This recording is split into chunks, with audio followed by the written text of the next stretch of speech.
Our interview this morning is with Bobby J. Payne. Bobby was born San Angelo, Texas, June of 1948.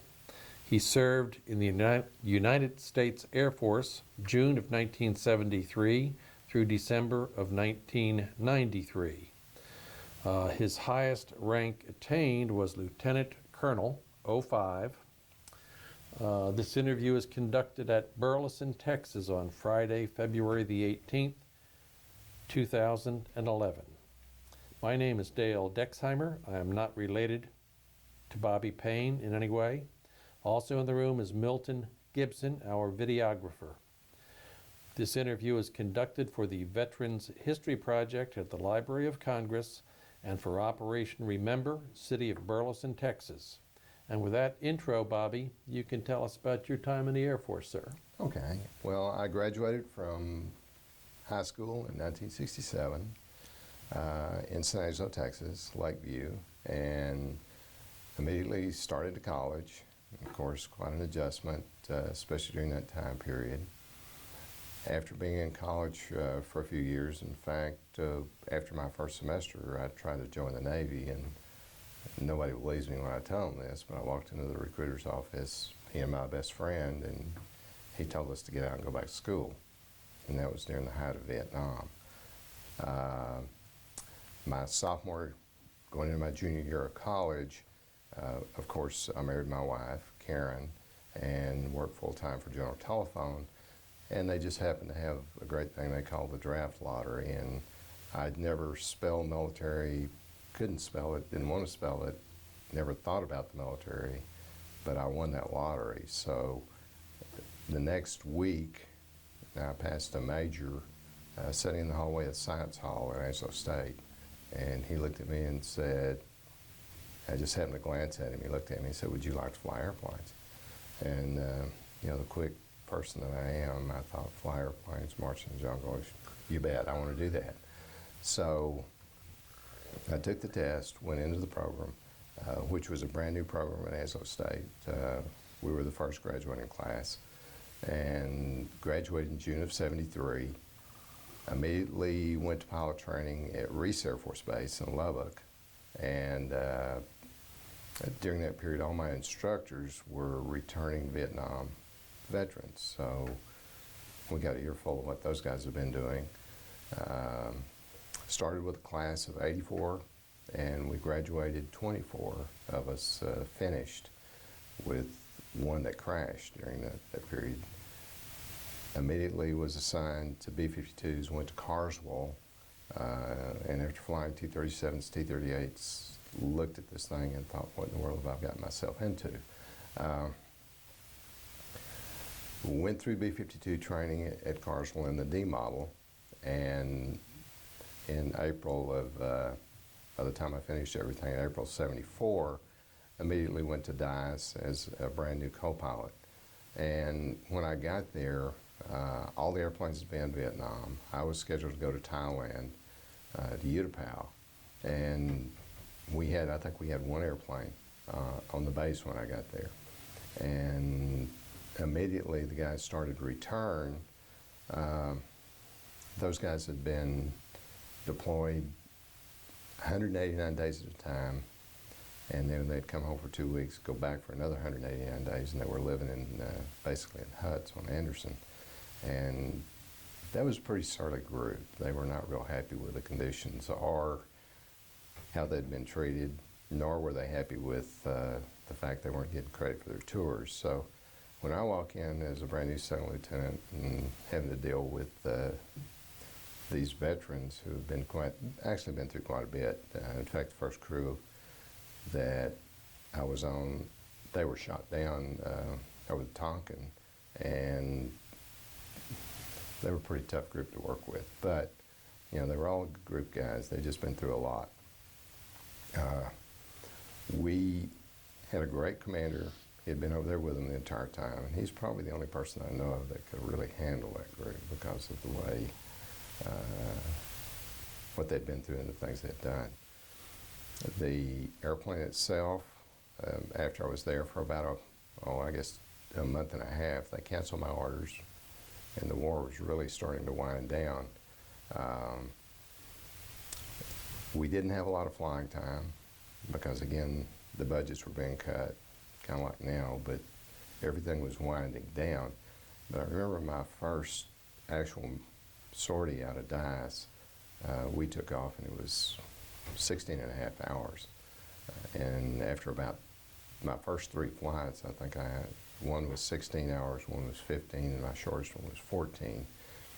And, you know, you're thinking, good Lord, what am I got into here? This thing never lands. It just flies forever. And we were going up into the Canadian area and trying to sneak back into the country with fighters trying to catch us. So that was a pretty interesting era, especially with the budgets in the military, and because when I was actually going through training at Carswell, they had a big rift, and guys were coming in training that day, and I think about 200 or 300 of the guys that were there at the time found out that day they were actually getting removed from the Air Force. So it was a pretty trying time. Uniforms were not the best thing to be wearing because everybody was coming back from Vietnam.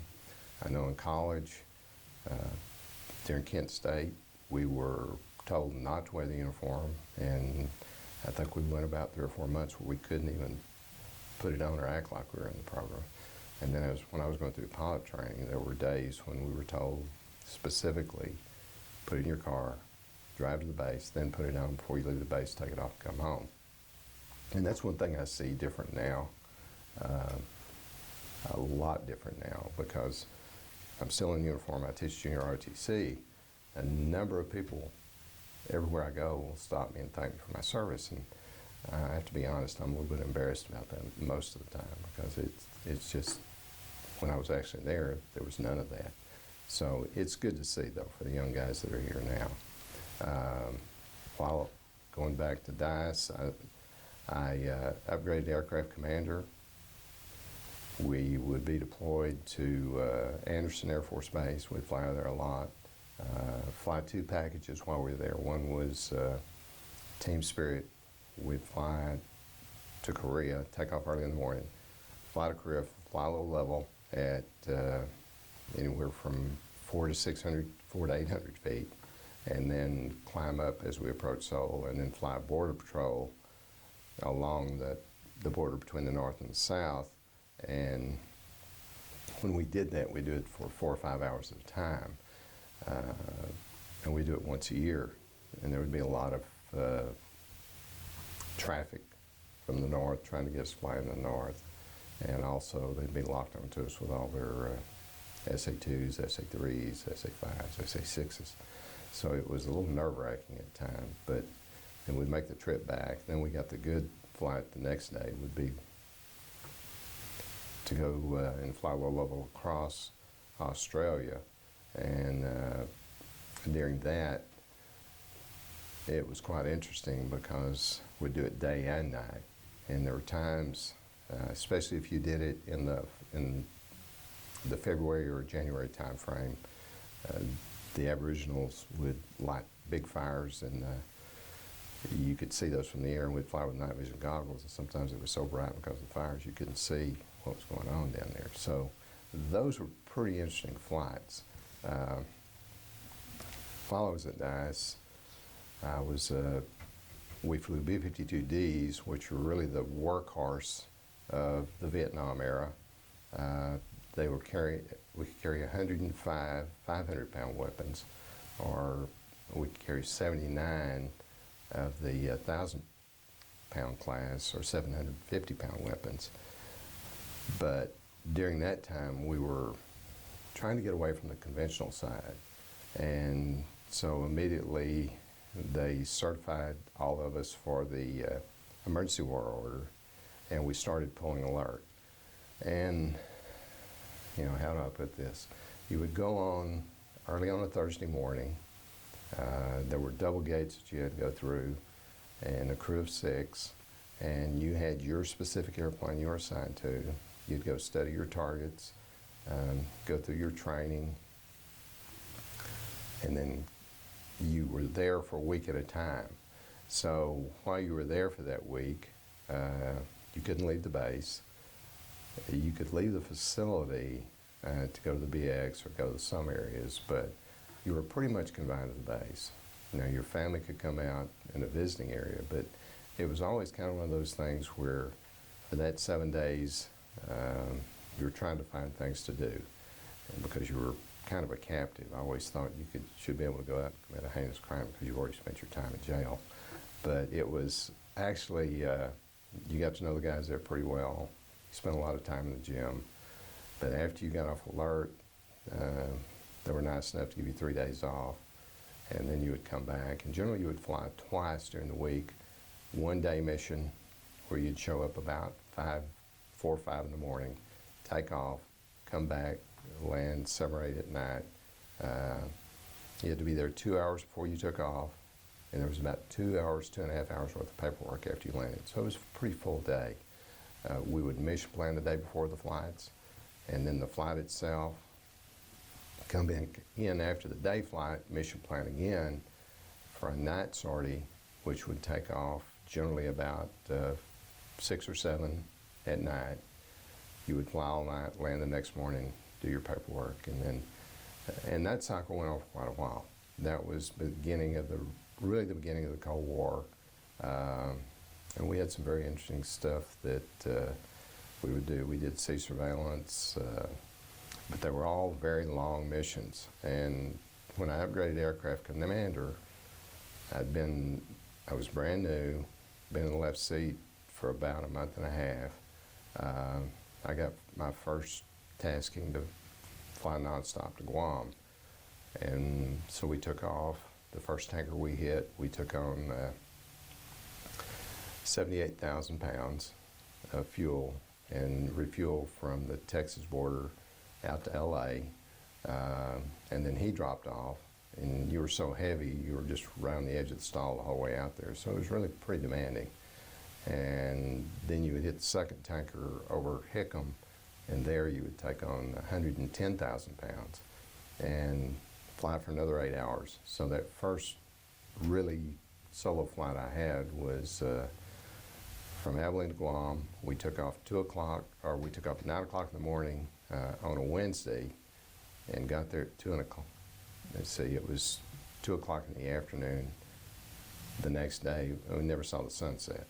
So that was a little strange for somebody that grew up in West Texas and never figured they'd do anything. But it was really kind of a strange thing because you get there, you've never seen the sunset, you've been flying for 20 hours, you were at the airplane 2.5 hours before you took off. So it's been a 22.5-hour day, but still you've never seen the sunset. So you don't feel like that it's been a real issue.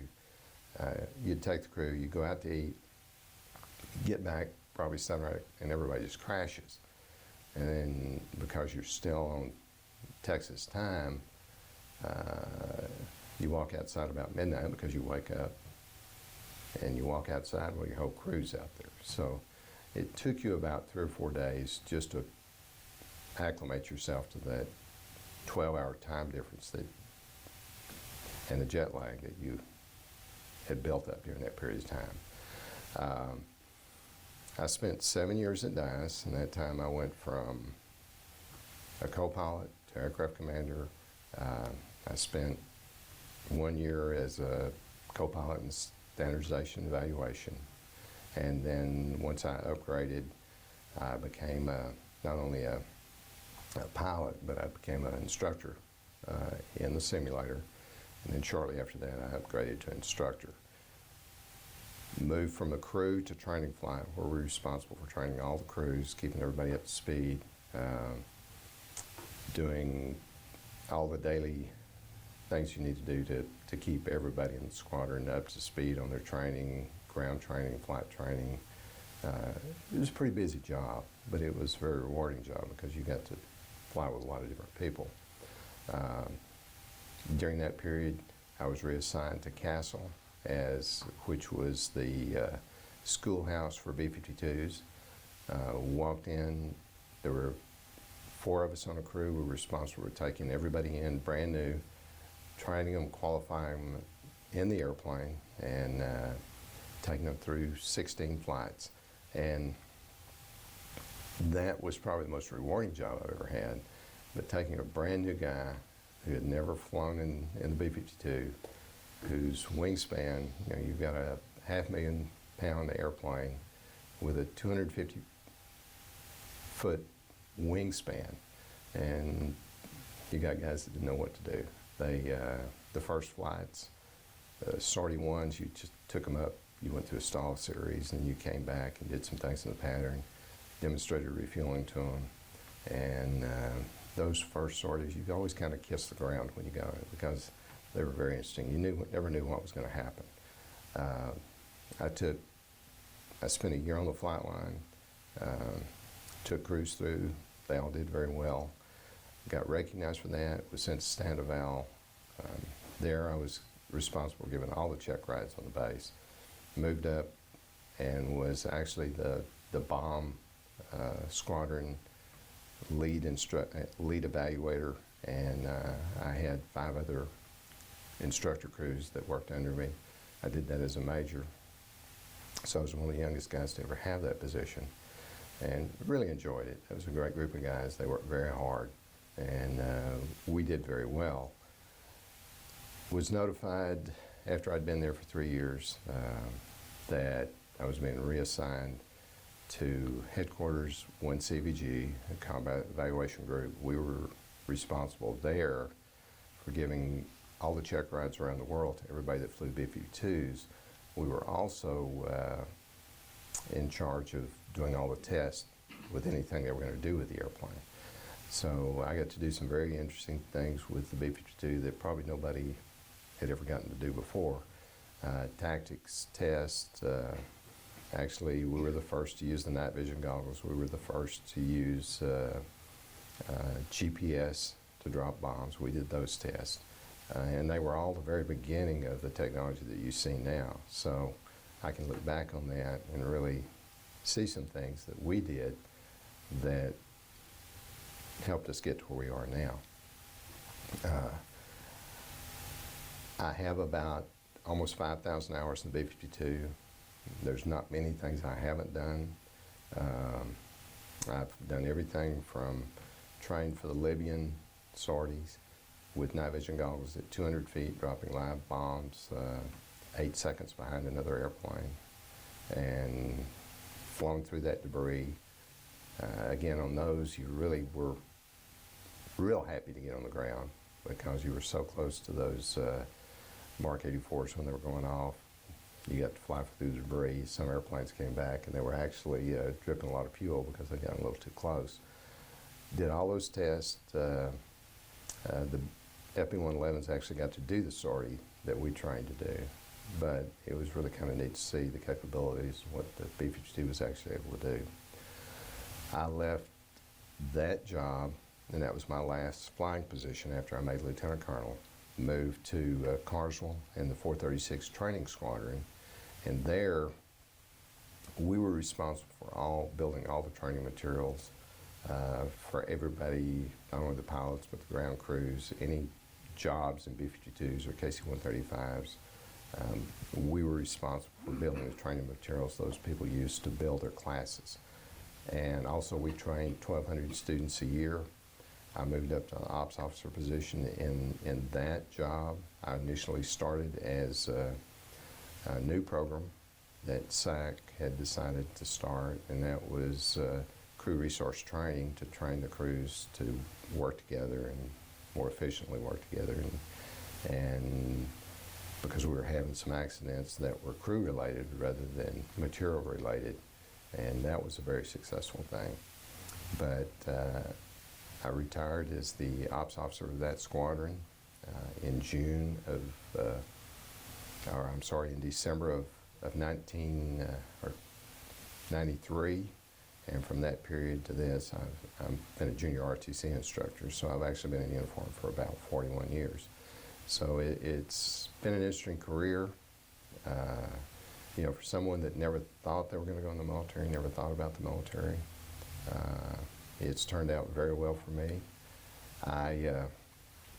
My family My dad had never been in the military. My uncles had all been in World War II.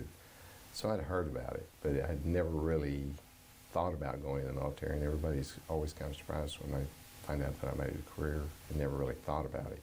I wasn't one of those people that always looked at airplanes and said, that's what I want to do. It just happened that way, but it's been a great career. I always tell people I would do it again in a heartbeat, and that it's given me a great appreciation not only for the kids that are doing it now, but for what the other guys before me did and what the guys after me are going to do.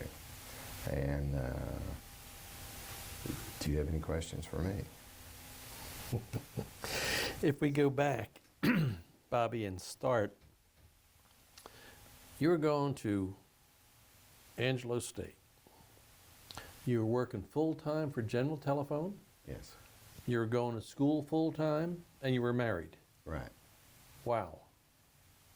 It was busy. We wouldn't recommend it for anybody. I put my wife and I through college, and was able to get through and get my commission, which I feel very fortunate. What'd you do for General Telephone? I worked in the mailroom. In fact, that's 40 hours a week. That's how I got interested in aviation. I'd go in at 6:30, pick up the mail, go load the airplanes, or pick up the truck, go to General Telephone, unload the trucks, come back and distribute the mail, go to class, and then once I got to class, I'd come back and work, and then I worked every Saturday. So it kept me busy. I was glad to graduate. You went, I forget where you went for your initial training in T-30, T-38s? T-37s, T-38s was at Lubbock, at Reese Air Force Base. Reese, yes, okay. And then, lo and behold, you get orders to Carswell where they pop you into a B-52 program. When you finished your basic, your T-37, T-38, did you have a choice? Did they give you anything at all as to? They did what they call fill out a dream sheet, and you put your top 3 choices. My first choice was the FB-111, but I'd been talking to some of the guys, and they all talked real highly about the B-52, and so I thought, well, I put a C-130 in the B-52, and of course, I ended up in Abilene, and I kind of was hoping to move around a lot. I spent the first 10 years between Carswell, Lubbock, and Abilene in the state And I of see Texas. from your sheet somewhere along the line you spent some time over at Barksdale, which is Right. they still have 52s Right. over there. And there's still 100 that fly, and they're all H models. But Barksdale and Minot now are the 2 places that have them. You know. Wow. But anyway, you wanted to go into something heavier. You were not F-104, F-105. It really didn't matter to me. When I started pilot training, my class was, and they'd pull some strings because we were the first graduating class at Angelo State, to bring us in early, because it's usually reserved for the academy guys and the bigger schools. So when I started, most of the guys there were either from the Air Force Academy or Texas A&M, Ohio State, the bigger schools. So I kind of looked around there and said, I don't know if I fit in with this group, but I graduated, so I was happy. I don't know about the Air Force, but in the Navy, if you were with a group of officers, it was very easy to pick out the academy types versus the OCS types. Yes. The academy types were always, at least they fancied themselves a cut above. Yeah. Anyway, we won't go there. When you were at Anderson, you flew low level up to Korea. Well, we'd fly high level, take off, refuel, and go to Korea, and then descend down and fly low level across the country. The first time I went, we were going to 3-ship, and we were number 3, and the other 2 airplanes aborted. And so I was kind of up there by myself. And going into the country, the controller language across the world is English. Mm-hmm. But this guy gave us instructions. I remember we were at 37,000 feet, and they turned us over to the Korean controllers, and he said something. I looked at my co-pilot, he looked at me, and I went, I don't know what he said. And I said, ask him again. So he asked him again. About the 3rd time, there just happened to be a C-130 below on the same frequency, and he called and said, he wants you to descend to 24,000 feet. But that was a real experience, when you're expecting other people to lead you in, all of a sudden you're by yourself. But we made it, but it was because we got some help from C-130 guys that were flying down around and interpreted for us. This low level in country, was there a particular reason for that? To detect or No, to avoid? We trained constantly at low level flying for different reasons, but it was our best way to penetrate radar and enemy defenses. And we had designated low level routes, and they still do all over the country and overseas. And that was just a designated route that we flew. Also out of Anderson, which is in Guam, you went to Australia. How far is it from Anderson up to Seoul or down to Australia? That's pretty far piece. Yeah, it was about, from Anderson to to Seoul, by the time we flew well, it was about 5.5 hours. And to get to the Australian, it was another 5.5 hours. So you're talking 10 or 12 hours every time you got in the airplane over there. There's just nothing that's very close. But they were both, fun things to do, places you haven't seen before, especially flying across Australia. Why was it fun to fly across Australia? Well, it's just, you get to fly across some places that, you read about, you've never got a chance to see. You ever see Ayers Rock or whatever it is? Oh yeah, you saw all that. Kind of like a travel log. It is. In fact, we flew low level all through the northern part of the U.S. And now driving Low level being? anywhere from 400 to 600 feet. That's through the Rockies. What's the old farmer say when he's out there on his combine and you take this 500,000 pound thing and kind of buzz him at 300 knots or 350 or whatever? Yeah, it was actually close to 400 or above 400, 450, 430. Wow, so you're... Some of the guys didn't like it too much, especially some of the cattle ranchers up there really got upset. In fact, there was a period of time that they were all tethering balloons, so people couldn't fly through there at low altitudes. There was a big controversy over it, but I kind of think that died down. But during that period of time, during the middle of the Cold War, we trained like that all the time. And it was very critical. If you ever had to do it for real, you wanted to be able to fly as low as you could and as fast as you could to stay out of trouble. And we did some things with the B-52. Originally, it wasn't designed for that. It was only designed for, I'm trying to go way back in my memory here, but less than 50 feet per second of vertical movement. And then they reinforced the tail section to up that to 300. And in fact, the first airplane that they did some tests with lost the tail flying through the Rockies. Ooh. And the engineers got it back on the ground. Original B-52 airframes were mid-50s? The original, the A model was first developed, and I think it was built in 1950. In 50? And wow. By the time I started flying, we were flying the D models, which most of those were 55 and 56 models.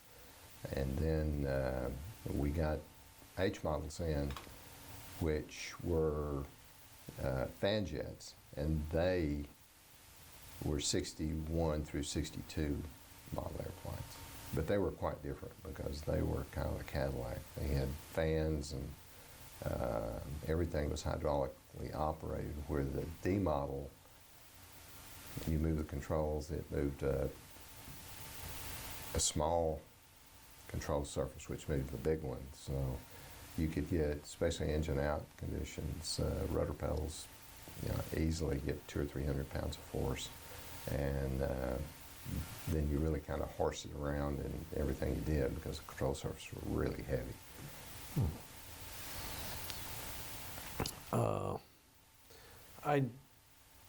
I haven't heard Minot in here yet. I thought every B-52 guy got to Minot at some time. Well, when I was in CVG, we traveled around a lot. So I did fly a lot in Minot, KI Sawyer, Grand Forks. But I had the great pleasure of just visiting those places and not having to live there. Is it as pleasant in the winter as everyone describes it? Well, my most vivid memory of flying out of Minot, we were there, I think it was 3 days before Thanksgiving, and we had gone up for an evaluation of the unit, and I was scheduled to fly with the crew. We were scheduled to leave on the tanker going back to Barksdale at 8 o'clock the next morning, and we get out to the airplane. It was a night sortie, so we get out there about 4 in the afternoon. The wind's blowing about 30 miles an hour. It's about 8 degrees. The wind chill's about 10 or 15 below. The snow's blowing sideways. And because it was so cold, I did the walk around for the crew. I didn't want them to get up there and freeze to death and not be able to fly. So I did the walk around for them. Got in the airplane. It started to sleet, and it was so slick we couldn't taxi out. So they hooked a ute to us, towed us out to the end of the runway, and cleared a 50-foot wide strip, and we took off. And luckily it cleared off, sublimated, so we were able to land the next morning, to my wife's relief, who was anxious for me to get back because the 2 kids were there and driving her crazy. And Castle was kind of the same way. We had heavy fog there. Where is Castle? That's it's in the Central Valley of California. Oh, okay. And one of my most vivid memories of that is we had, again, it was close to a holiday. I think everything was always close to a holiday when the weather was bad. But the fog had moved in that year really, really bad.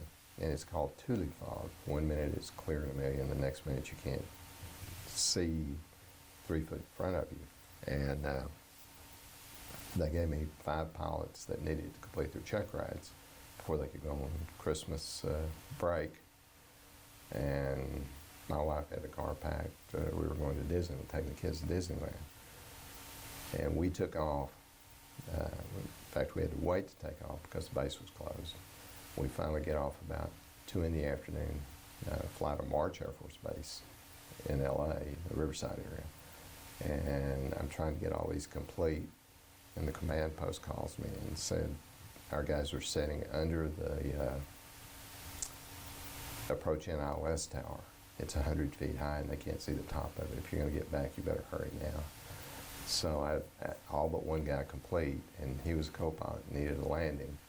And we get back, and I had to give him the approach and the landing, and you couldn't see anything. And so I had him fly the approach. When he broke, we picked up a light, which is what all you needed is one light.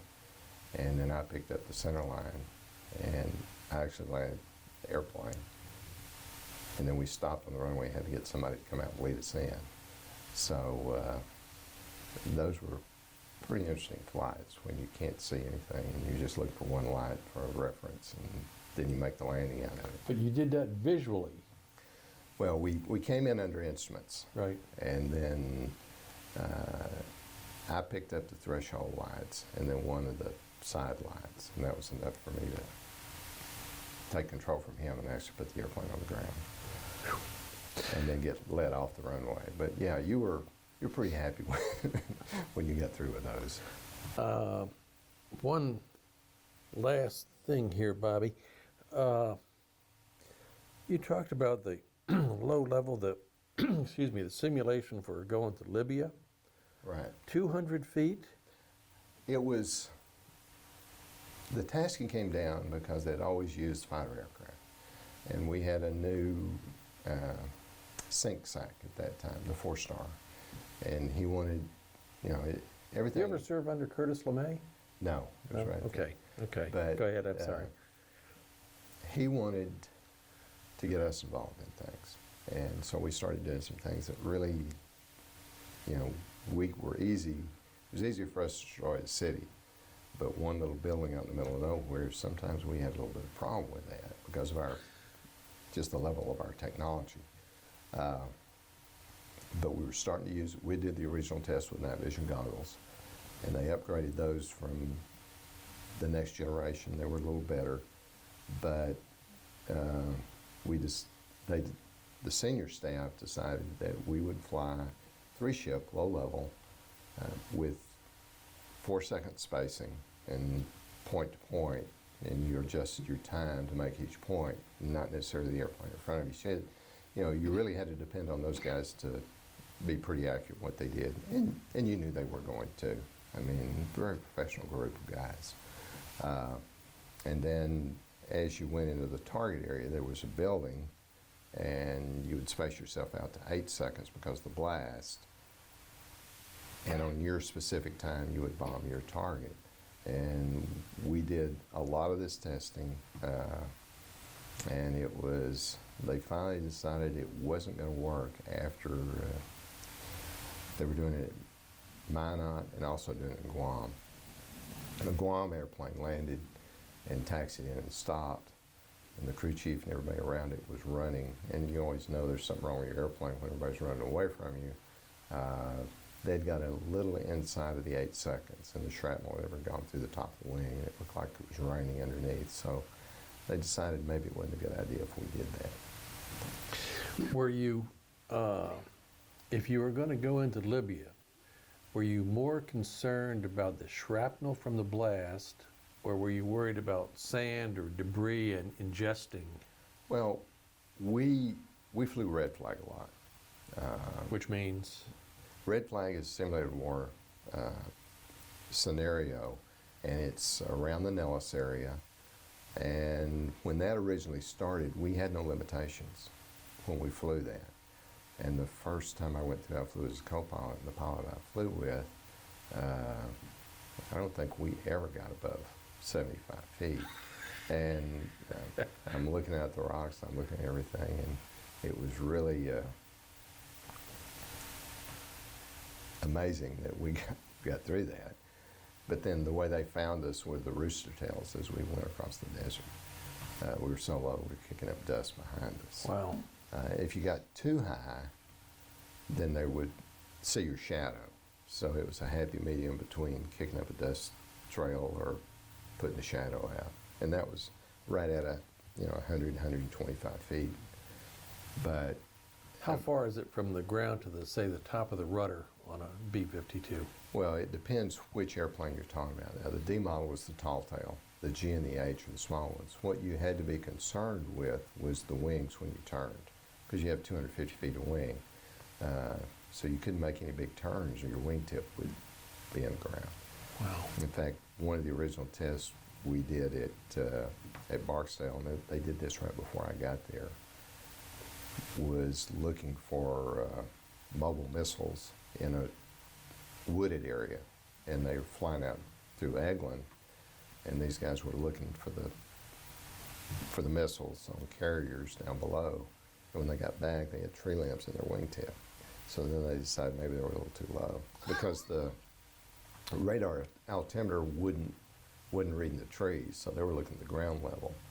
And you got a 100-foot tree, and wow. Very interesting. well, we flew night low level, and I was flying with the crew, and Monument Valley, if you watch John Wayne movies, John Wayne was always Monument Valley. Well, we did what we call TA calibration, and we calibrated our system on a big ridge line, and it was set up about 3,000 foot above the surface. And I was flying with the crew that night, and you always knew, I guess after you get a few thousand hours in the airplane, that hair stands on the back of your neck, you know something's not right, but you can't figure out exactly what it is. And we were down there, and it just didn't look right to me. And they call off starting at 10 miles and then walk you down. You should cross that big ridge line at 800 feet. And I'm looking, and I'm watching the radar, the terrain avoidance radar that we had in the airplane. Nothing looks right, and you know something's not quite what it should be. And all of a sudden the lights on the wingtips were shining on that rock wall. And I reached over from the eyepiece seat and grabbed both yokes and pulled.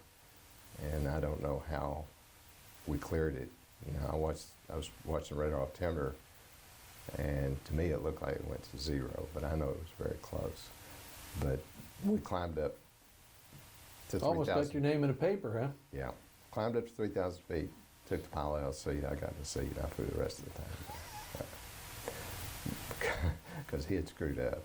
And, you know, although I knew something was wrong, I couldn't figure it out. I actually looked at the system. But, you know, you do this enough, or you fly enough in those kinds of conditions, you just have to, you know, and that's the one thing I think about now, all the times that maybe I shouldn't have come back, and all the guys that didn't. You look at that, you look at those guys, and there were a bunch of them, and a bunch of those airplanes crashed. You just know how fortunate you are, because it's not you're better than they were, it's just you were luckier than they were. Well, thank you, sir. We appreciate you taking the time to come Well, thank you. visit us this morning, and appreciate your 41 years, sir. It's a long time. A lot of It is. experiences. It is. Thank you, Bobby. But I've enjoyed it.